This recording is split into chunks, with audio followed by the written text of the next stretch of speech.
I have been talking with friends and asking them, have you seen this? And they're like, no, I didn't know that was there. I want to share with you something very important that President Nelson has shared, as it feels to me pretty urgent and as a warning. And then it showed up also on his social media. So let me share my screen. Okay. So in the Liahona magazine for October, which this just posted, we're still in September, President Nelson has called for unity. And I just want to read a couple of paragraphs. Again, I have talked with several friends and they hadn't even seen this or heard this. And so I wanted to share it with you. And I am asking that you can, and I will put this link to President Nelson's message in the description box. I would love for you to think of 10 different people that you can lift this to them as not just a warning voice, but a beacon of hope for the times in which we are living. And I'm going to show you some headlines and some other things that are very important. And then at the very end, I'm trying to work on how I can get you this little goodie that I have for you to help your family with what President Nelson is calling for. And so I'll get to that at the end. But I just look at this, what he has just said. We live in an age when a surging tide of discord and disputation is spreading across the globe. Aided by technology and abetted by people whose hearts have waxed cold. Now, when you think about prophecies of the last days, and those scriptures will say that basically, and I'm paraphrasing, that in the future, men's hearts will wax cold. President Nelson now has put that past tense. When men's hearts are by people whose hearts have waxed cold. These, he continues, divisive forces threaten to fill our hearts with contempt. Now pause here and think about contempt. Have you felt contempt from someone else towards you? The pain of what that feels like when somebody is looking at you with contempt. And then I think, have I ever, oh my goodness, have I ever looked at someone else with contempt? So these forces that are being abetted by people whose hearts have waxed cold and then being aided by technology are threatening to fill our hearts with contempt. Can contempt be at the same time with the Holy Spirit? And then President Nelson continues, and corrupt our communication with contention. Communal ties are breaking. And I'm going to be analyzing this after I share a couple of headlines with you on just what that means to have our communal ties breaking. It is urgent. And I'm not surprised, as I've thought about this, that President Nelson, in addition to this being in the magazine for next month, because we have elections coming up, but he also has put this out on social media, trying to get the word out before we have General Conference. And then he says, wars are raging. So what do we do about this? He gives several pieces that I'm going to share, and then I'm going to be moving to the headlines, and then a couple of other things where what can we do? What can we do? But one of the quickest ways is to share this address from him with at least 10 different people, because the people that I've been talking with hadn't even been aware. And so that's why I thought I'm just going to come in and do a Saturday episode. I don't normally do one on Saturday, but this just has been weighing on my mind. So after he shares this information, it's pretty clear. He's using pretty strong words. This is a warning. He says, against this backdrop, true followers of Jesus Christ yearn for peace and actively seek to build a different kind of society. I have to stop here for just a moment. There was a time where my health was so difficult that I was really needing to drop all yummy foods. And it was being very hard for me because I'm a dessert girl and I love certain kinds of foods. But every time I was having a difficult time, maybe not so much as feel sorry for myself, but maybe a feel sorry for myself moment, I felt this little whisper come as if it were coming from the Savior. Do you love me more than these? And I knew immediately what that meant. It meant, do you love me more than those desserts that are hurting your body right now? You're needing to heal in your health. And every time that I felt a longing for something or something was difficult, that phrase would come, do you love me more than these? And then I started noticing, like, if I was feeling some frustration with somebody, or maybe not enmity, but just having a hard time in a personality moment or whatever, I would feel that same phrase. Do you love me more than this? This meaning the emotion that I was feeling right then. And I thought, you know what? I do love thee more than I want to be angry right now, or I do love thee more than I want to be right now. And it would help me. So as I think about President Nelson, true followers of Jesus Christ, and I'm trying to be one, I am so not perfect, but true followers of Jesus Christ yearn for peace. I think that's the replacement, right, for everything else that's not peace, and actively seek to build a different kind of society. I'm going to show you some ideas at the end. One that is founded on the teachings of Jesus Christ. To this end, the Lord has charged us to be one, to be one. And if you're not one, you are not mine. And then President Nelson continues, indeed, unity is a hallmark of the true church of Jesus Christ. So how do we work against the forces of division and contention? How do we achieve unity? Because I personally believe that you and me and our loved ones, when we have these skill sets, we live this way.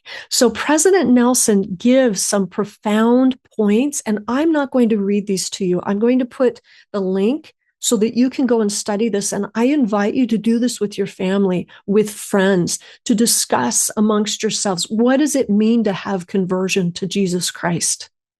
What does it mean to have covenants in our lives? And how do these things contribute toward unity with one another? Conversion, covenants, fairness, equality, helping the poor. How does this help with unity?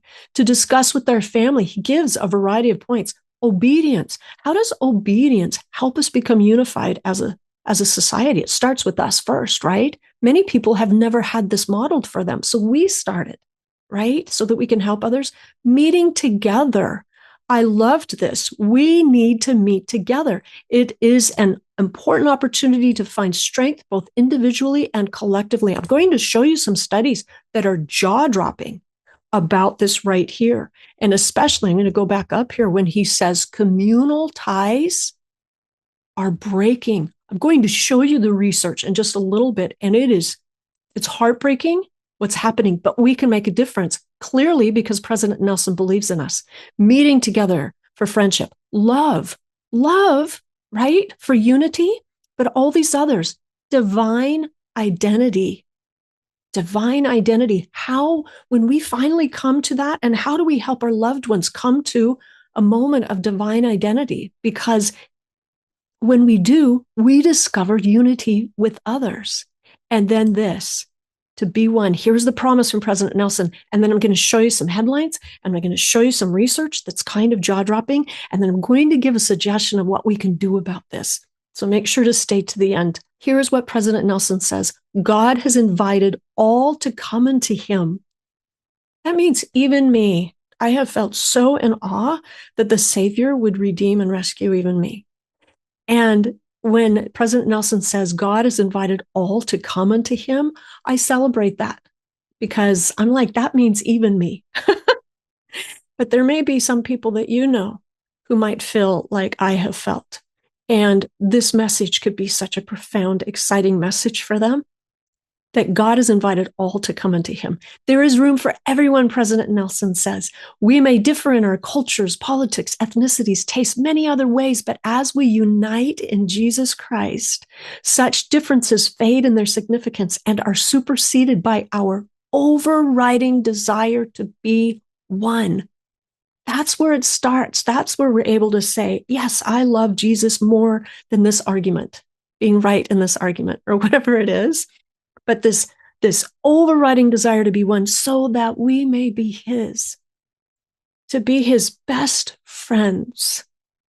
That's what I want to be. I want to be one of his best friends. And I'm so grateful to be here with you. I've been so grateful for the community of the people that are commenting and sharing here. Each one of us reaching out and lifting another. So President Nelson says, take to heart the lessons taught in 4th Nephi as each of us strives to incorporate these essential elements of unity into our lives, it may be said of us as it was of them, surely there could not be a happier people among all the people who had been created by the hand of God. So I've been thinking, how many of my friends understand this warning that he has just given?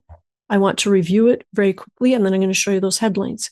We live in an age when a surging tide of discord and disputation is spreading across the globe, aided by technology, abetted by people whose hearts have waxed cold. These divisive forces threaten to fill our hearts with contempt and corrupt our communication with contention. Communal ties are breaking, and I'm going to show you in just a moment why that was chilling for me because of the research that I know. Wars are raging. So there are two things that are urgent for me in this. There's the societal level, and I'm going to show you that in just a moment. And then there's the internal level, and I'm going to show you that in just a moment. And then something that we can all do, and a goodie that I want to get to. So I'm just going to show you a couple, but this headline just appeared September 21st, 2024. And the headline is World War III nuclear war warning as Putin ally warns EU capital can be hit in minutes. We're talking about some pretty intense things right now. Here's another headline, US sleepwalking into World War III. Experts warn nation is underprepared. We do not have our Churchill. A worldwide war. When I think of the impact of World War II, these other wars, World War I, the impact on individual lives around the world.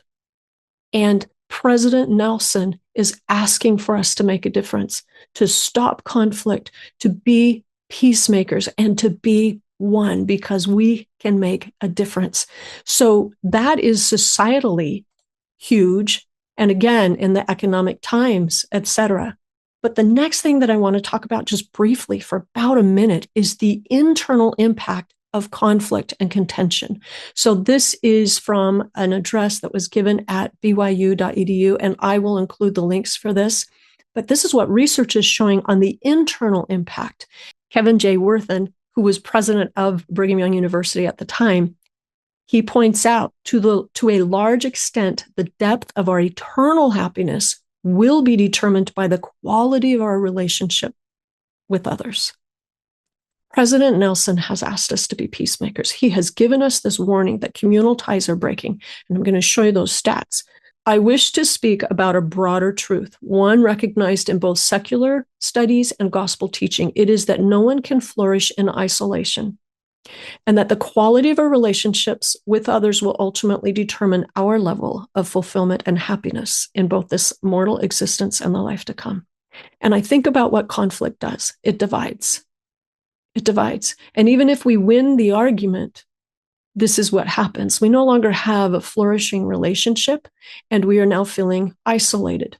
He then mentions an experience. He was helping teach a class at the University of Chile, and he was having the privilege of interacting with some indigenous people. And one of those leaders started talking about their religious faiths. And then the religious leader said something interesting. He said that in their understanding of their religious faith, the principal evil spirit existed all by himself, and that was what made him evil, according to this religious understanding. His eternal destiny was to be alone, and it was his loneliness that made him so angry and destructive. And I thought of today's world. How many people are angry and destructive because they're lonely and maybe doing really bad things, but they are lonely? And President Nelson has asked us to reach out. We don't have to reach out to all the billions of people on this earth, but we can reach out to just a few around us. Just a couple more quotes. Researcher Seligman reported social neuroscientist John Cacioppo has argued that loneliness is such a disabling condition that it is clear that the pursuit of relationships is rock bottom fundamental to human well-being. And then he talked about very little that is positive is solitary. When was the last time you laughed uproariously? The last time you felt indescribable joy? The last time you sensed profound meaning and purpose? The last time you felt enormously proud of an accomplishment? Even without knowing the particulars, of these high points of your life, I know their form. All of them took place around other people. And then we read, to a large extent, the depth of our eternal happiness will be determined by the quality of our relationships with others. And then look at this research. Did you know that having healthy relationships, understanding how to have strong connections, like President Nelson has asked us to do, he has sounded the alarm in next month's magazine. Communal ties are dying. But look at this. In a new study, now this is 2010, researchers report that social connections, those are communal ties, improve our odds of survival by 50%. In other words, you live longer when you have healthier connections. And then from this report, it says, and I'll pull up the title in just a moment, but this quote, a 5-minute conversation can make all the difference in the world if the parties participate actively. To make it work, you have to set aside what you're doing, put down the memo you were reading, disengage from your laptop, abandon your daydream, and bring your attention to bear upon the person you are with. Usually when you do this, the other person or people will feel the energy and respond in kind naturally. So I ask you, what have you seen and when have you felt communal ties being strengthened simply because someone reached out to you? And then can we do that for others? Yes. So my invitation for you, and I've just been so impacted by this call of President Nelson, it is a warning. When he says that communal ties are breaking. And when you look at what that means both for world war and also for internal health, this is dire. For a prophet to have to come out in a magazine and say communal ties are breaking, that we need unity, and then to have it show up in his social media again in the same week that this posted, it's super important. So my invitation for you is to not only share this, see if you can share it with 10 different people, the link, and I'll put the link to his magazine article, the Prophet's Words, in the description box below. If you can share that with your friends, just from the church's website, you don't have to share it from here. But then also to have a discussion with your family on the different components that our prophet has asked us to contemplate and think, from conversion and covenants and fairness, equality, helping the poor. He's listed a variety of things. And then as a family, to discuss these and to set a goal for your family from now until conference starts, which is in 2 weeks. What can you be working on so that by the time conference comes, you can show up with the conference sessions having increased the sense of bonding with yourself, with your loved ones, with perhaps your neighbors, your community, or even the world. And I have something that I'm trying to figure out how to get you. And I have titled it Amazing Progress. But it's a way as a family to write down what could you be doing for the next 14 days. And you can make your own. I just wanted to give you something, but I'm trying to figure out how to distribute it to you. So if you have any ideas, you can drop it in the comments below. I would love it. But it's a chance for you as a family to talk about what could you do for the next 14 days. In essence, to maybe to bring a gift to the world from your family, of building unity and setting aside all of the discord and helping instead to build community ties, because they are suffering, as you know. And then you can have each person pick their goal, and then they could be tracking it or however you want to do it. And then what worked and how did that work? Because, we might want to do another one once this is done. And then what are the next steps? And then any scriptures that helped. President Nelson has so many scriptures in here that you could dive into. So I would love to hear from you how this went for you, or what you have done that you have seen have an impact on building communal ties. I am so concerned about this also, that the next several episodes, I'm going to be diving in. I have some other exciting resources to share with you. So I'm going to have this be a little bit of a theme as we're building up to General Conference. And then something else super exciting that I'm going to be doing also. So make sure to subscribe if you haven't yet. And if you want to, you can click on notifications or ring the bell so that you get notified right when an episode drops, because I may be doing some more, not emergency episodes, but some other extra episodes as we come closer to conference. And then finally, the thing that matters most to me is, will you put your arm around someone today? Maybe it's through a text, and let them know they're needed, that they are loved by God, and that they matter to you. You just may be the very means in saving a life and lifting someone who almost maybe was giving up. So, okay, that's all for now. I love you. Thank you for what you do, and I'll see you at the next episode. Bye-bye.